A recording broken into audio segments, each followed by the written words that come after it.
Okay, so first off, you guys work with a bunch of partners, right? Yes. What can those partners expect when they work with Space Tango? Yeah, so really what we do is kind of full service. So it's really taking their idea, designing an experiment, designing an automated system around what they need, and then we do all the flight operations, all the integration with NASA, SpaceX, Northrop Grumman, and then we also handle the return logistics and everything else like that. So it's really an end-to-end solution for those customers. And that not segmenting, that's something that aerospace, a lot of industries have, is a lot of segmentation. And we found owning as much of the supply chain, obviously in our world, we're not building vehicles, we're not building rockets, is really helpful because we're able to get, we're able to control a lot more, which we think gets a better end product. Well, so just not knowing this industry, how did you even create those partnerships with NASA and all of these people? Yeah, it's, this is true of almost any business. It takes time. You have to be aggressive and just build on those partnerships and obviously do good work. Have be someone good to work with, and like a lot of things that kind of snowballs, it just takes time. But I co-founded the company with Chris Kimmel out of the Kentucky Space Program. And that really was a great start, working in a graduate level lab at the University of Kentucky, working with Morehead State University. That really kind of started the progress, and that type of opportunity would not have created something like this. So, and I think that goes to something we may talk about later is you were in Lexington, you were at UK, you had all these connections that really fostered this atmosphere for you to be here in Lexington. Yeah. So, what's an example of an on-orbit manufacturing? Yeah, sure. So, I think we've got kind of a number of them, and I showed those during that talk. But one that we're really excited about that's going to be launching in February on a Northrop Grumman mission is work that we're doing with a group called Lambda Vision, which is taking a particular protein and using that in a layer deposition process to create a retinal implant. And it's actually quite crazy. You're taking kind of these stock solutions, these substrates, and that goes up into space, and what comes back eventually are these substrates that are layered with these proteins that function as the same thing as a retina. They could potentially restore sight to patients. That one is one that we've been working on. We had a couple of meetings about it yesterday.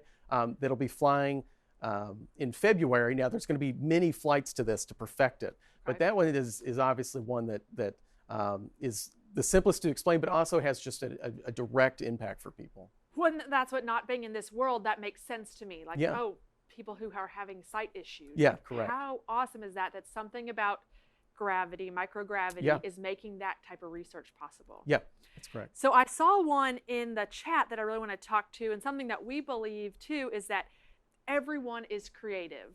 So whether that you're a scientist or you're an accountant or whether you're a graphic designer, everyone has this creative. So I see one as, how have you integrated creatives into your workforce? Yeah, sure. So, one, you have to be, it's all throughout the company, right? In the sense of that you have to be creative in design, in the sense of engineering design. You have to be creative in terms of design of logo and branding, because what we are, we're not exactly the simplest story to tell. And so, really thinking about how you hone that message, is very important. And really how to get that message out, whether it's through social media or others like that. So, and we're a company, that are always looking for talent. And so, it's across obviously the engineering and the sciences, but in, business operations, across to the, the creatives in marketing, sales, and others like that. Well, then let's pick up on that. So you said you're always looking for talent. Talk about your team. Yeah. How did you find them? Where did they come from? What does your team look like? Yeah, sure. So, the team is, it's a diverse mix. I mean, it's I went to the University of Kentucky. We have people who went to obviously UK. We have people who went to Morehead. We've now begun to attract talent with people moving from traditional space areas. And so, luckily what we do is unique. We've been able to get the word out. And we've just been able to attract great talent. A lot of that's local, but some of that is, I think that's key of obviously bringing new people, bringing new talent in to kind of create, a good blood flow for Lexington, Kentucky, the greater kind of startup and business market here locally. Well, and that's what I'm not originally from Lexington. I think a lot of when we have our community, people aren't from Lexington. They move to Lexington for an awesome job or to go to UK, bringing in talent from all over the world to really be headquartered and build on this momentum here. Yep. All right. So that kind of gets to our, and my next question is, in our prep, you were talking about this passion for Kentucky and being in this area. Right. Why are you still here? Well, didn't need to leave. I think one thing, a question we get a lot, obviously spent a lot of time in Boston and Silicon Valley and those areas, traditional kind of venture capital and startup areas, as well as traditional aerospace areas, the Los Angeles area, Cape Canaveral, Houston. I think what you have to think about is that the environment that a company is in is what kind of forges it in a way. It pulls up characteristics. And what we're doing is unique, and also it took a lot of time to kind of figure out this path. It's not like, there was just an epiphany of like, this is what we're going to do. It took time, and I think in a more traditional area, we would have been kind of stamped out in a way. We would have had to figure something out. Where it took years to kind of hone this. And the other part to that of what the environment creates the company is that we're 25 miles from the first lean manufacturing plant that was built in North America with Toyota, and so that really informs as we start to think about the manufacturing supply chain within space flight. That's really helpful, and I think you have to see where the positives of where you are, and so I think it's worked out certainly for the better for us, because it really gave us time to grow and figure out what we wanted to do. Because when people are talking about manufacturing and building an industry here, I doubt there's few people that are thinking about the space component of it. Right. So that's awesome. You're really blending these two areas. Yep. So I saw in the comments someone said orbit agnostic is the best phrase ever. Oh, yeah. So that's awesome. And then you kind of already touched on this, Kentucky's role in the space industry at large. Yes. Are you guys the only player in Kentucky? No. So there's several, there's obviously aerospace broadly, and then there's space part to that. And, all of this and a lot of this capability came out of that Kentucky Space Program, which itself has created, the great Morehead, the Space Science Center at Morehead State. There's a lot going on at the University of Kentucky. I've actually kind of lost count of some of the work. I know they're working on reentry vehicles. They've done a lot of work on the Mars work, and then you've got quite a bit of aerospace on aircraft work. My younger brother works on that. There's some other companies that have worked there. So we are certainly not the only player in town. There's a number of what I would say I'm more familiar with small players working in aerospace, the spectrum of aerospace. Well, not you kind of just hit on this one. Someone asked if there's any spin-off industries in Lexington created from Space Tango, but it seems like spin-off industries created from this science center. Yeah, exactly. From the Kentucky Space, from the Kentucky Space Program, and for us, none that have directly come out of us, but hopefully we, to be, we want to keep them all in, in the company that we are. So. And so I didn't know about this. So tell me a little bit, if you know a little bit more about the Kentucky Space Center. That's in Morehead? Yeah, the Space Science Center that's in Morehead State. Yeah, Morehead State University, and Dr. Ben Malfris has led that for years and has been a mentor to me. He and Dr. Jim Lump at the University of Kentucky were mentors to me in that Kentucky Space Program. But that Science Center, it's probably about 10 years old now, but it's an amazing planetarium. They have an amazing X-ray astronomy group there. I believe Space Systems Engineering. And we hire from that group. We take interns from that group, and they've created and I believe are working on I believe it's a satellite, or it is a satellite going to the moon on the first SLS launch, whenever it launches. So most of us have not had the experience of being involved in a launch. Yeah. Walk us through, what does that mean? All we know of is the 5, 4, 3, 2, 1. Yeah. It's they're pretty dynamic. We've learned a lot. We've done about 10 or 12 now. For us, like some of the lockers that are behind you, we turn them over as late as possible, 12 hours before launch. And so if you're doing life science, you also want to load those as late as possible. So it's kind of this, just like a launch itself, you've got all these kind of dependencies all coming together kind of in this funnel. And if one gets blocked, you've got to do everything you can to fix it. And so we'll load those experiments, we'll put them in these lockers. The lockers are then powered on battery power. And then some of us have been lucky enough when we actually put them in the vehicles. We don't get up in the vehicle, but we get, we hand stuff up through the hatch. Close to them? Close enough, yeah. And they get bolted in, we test them out. And then, the launches are, I've been lucky enough to be through, gone through a few of them. Once they're in there, obviously our work is once it's on orbit. And so, we obviously trust those teams. And, it's incredible, some of those teams that we work with on those rocket companies, So these things you already talked about in your talk. One you said was up for 3 years. Yeah, the one to the right, here. was up for 3 years. It came back and it's getting refurbished right now. And then the one to the left is one that flies up and down on different missions. And it's flown 4 times. And it will fly again on SpaceX 21 in December. And then you were telling me, what's the life of these? The life, so it certainly depends. The one on the right, it has limited life items like like cooling fans and things like that. The one on the left, because it is bolted into the vehicle during flight and reentry, it takes a lot more stress loading, and so they fatigue out after a number of flights, just due to the maximum G's that they can take. And so that's what, just not knowing this industry, I didn't know, all these get loaded up. How many different experiments will go up in a launch? Yeah, so for us, Space Tango, we'll typically do anywhere between 4 and 10 per flight. We've really tried to go to the lower end of that number, but more complex. We certainly, as we got started, were more working with education customers that were simpler experiments, but there was a greater number.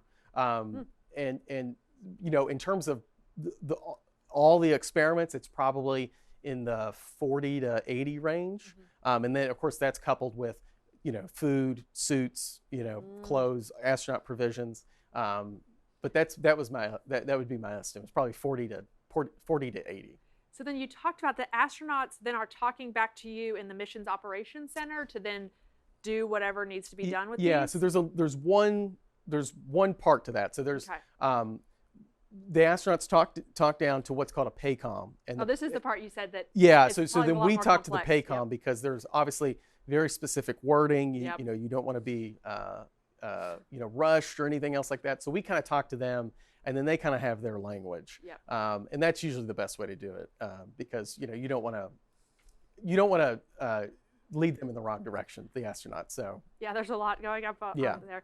And so when you say your Mission Operations Center, is that at the facility here? Yes, it's at our office here in Lexington. Yeah, so we have, it looks like all the ones you see on TV. It's got a bunch of TVs. We've got we have live videos from the ISS. We've got the voice loops up, and then we can communicate with our equipment on station. So it's quite a site. So. And where you guys are located in Lexington, and yes. Most of your teams here in Lexington? Yes, so we have most of our teams in Lexington. We also have an office at the Sanford Consortium in La Jolla, California.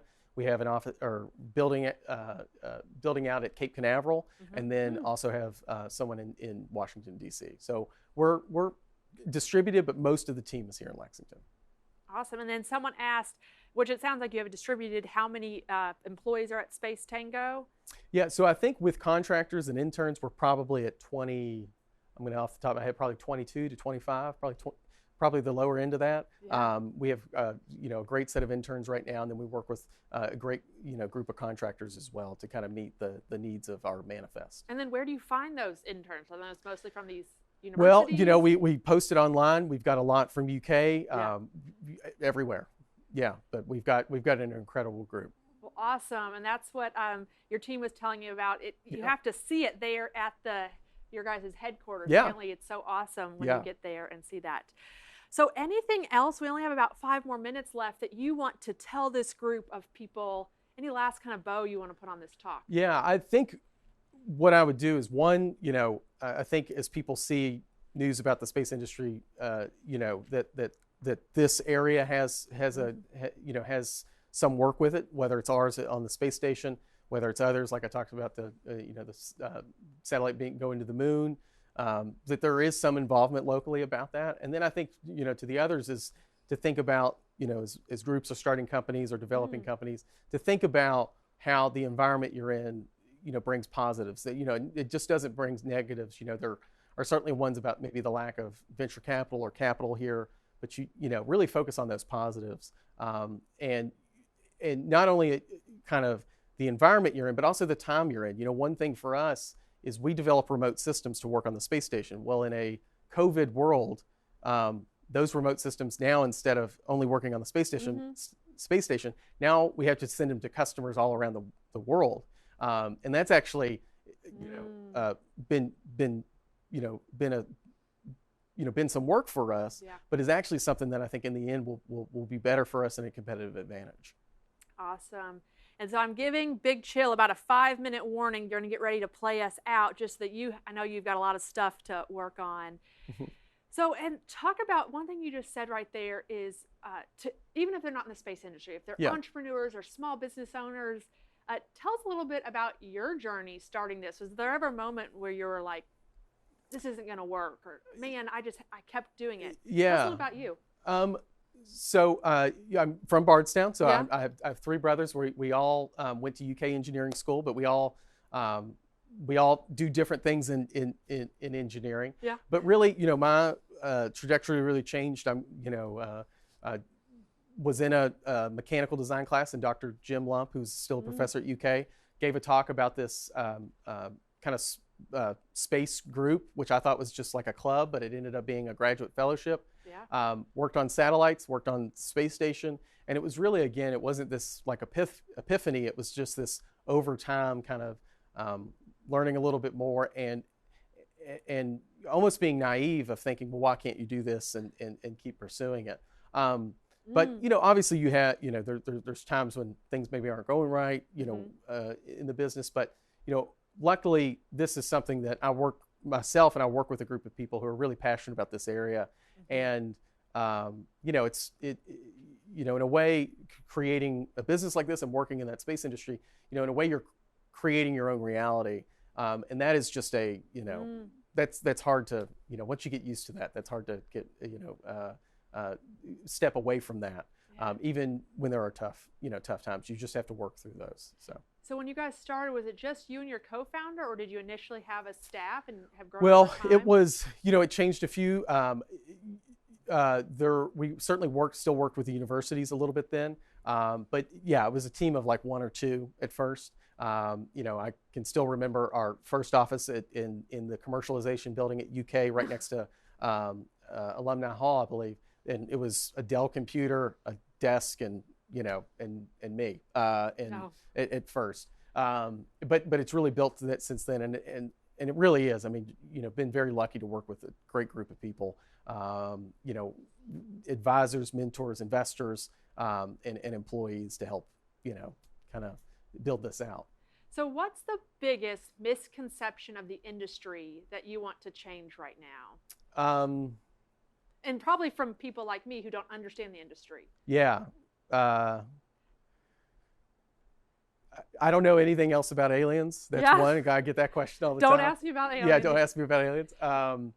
Misconception about the industry. I think it's those who can work in the space industry, I think, it's a broader set than just engineers and scientists. Again, I think, I go through it, legal, creatives, anything else like that, because you want to create a company that can really obviously market itself, brand itself, and create something where people want to work. So I think, and you can look across a number of different companies, and it's really an exciting time in the space industry because there are a lot of launch vehicle companies, a lot of satellite companies, a lot of different companies, different kind of little subsections of the space industry that are all looking for that same talent. So. Well, I think that's something that I learned in our kind of walkthrough is it's not just landing a man on the moon, right? But all of these other components, whether it is the satellite or just how broad the industry really was besides aliens and man on the moon. Yeah, because it's, I think people think of space as kind of this monolith, which is like exploration, like, OSIRIS-REx, landed on an asteroid a couple of days ago. But really, I think what's happening is, there is kind of these constellations of spacecraft that are coming out that are, one company that can image every inch of the planet every day, and it's creating basically a fingerprint of the Earth, which might be good or bad, but has been very useful in a lot of recent fires and things like that.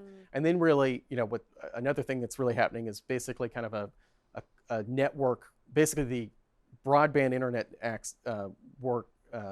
infrastructure is now moving to a lot of satellite based, which has positives and negatives. But there are several companies that are now working to build that capability actually off the planet. That again has there's positive and negative both way of that kind of architecture. Awesome. Well, thank you for being here today. Yeah, thank you all. Any last thing?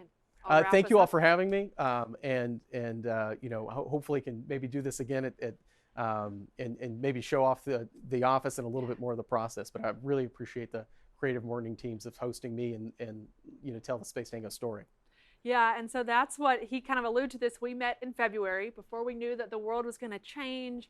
We were planning our in-person event later in the summer and can have all these cool lights and really play it up. So I appreciate you being flexible, like much of what we've done in this year, learning with us, as well as learning from you and learning from your team and getting to meet your team. Sure. And just your passion for Lexington and your passion for Kentucky.